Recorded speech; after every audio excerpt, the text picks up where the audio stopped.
नागपूरमध्ये संचारबंदीचा आज चौथा दिवस आहे। रमजानचा महिना असल्यामुळे जुम्मे की नमाज मुस्लिम बांधवांकडून पठण केली जाते। मोमीनपुरा इथल्या जामा मस्जिद बाहेरून याचाच आढावा घेतलाय आमचे प्रतिनिधी मिलिंद आंडे यांनी।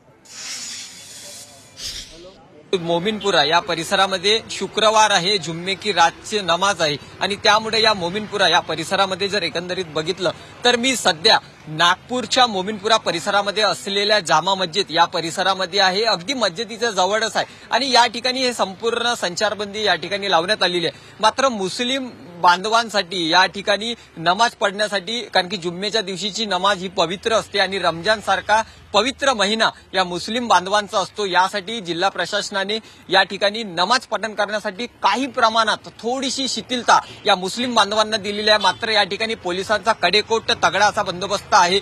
या ठिकाणी जर पोलिसांची जे तहसील पोलीस स्टेशन अंतर्गत येणाऱ्या या मोमीनपुऱ्यामध्ये पोलीस तगड्या बंदोबस्तात आहे। SRPFचे जवान जे आहे, RCPची टीम जे पथक आहे, हे पथक या ठिकाणी आहे। मात्र आता काही वेळातच नमाजाची वेळ होत आहे। मुस्लिम बांधवाची ही जुम्मे की नमाज आणि जुम्मे शुक्रवारची नमाज अतिशय महत्वाची असते आणि या ठिकाणी कोणताही अनुचित प्रकार घडू नये यासाठी पोलीस प्रशासन देखील या ठिकाणी सज्ज आहे। कॅमेरामॅन रत्नश्री सातपुतेसह मी मिलिंद आंडे, G24 तास, मोमीनपुरा, नागपूर।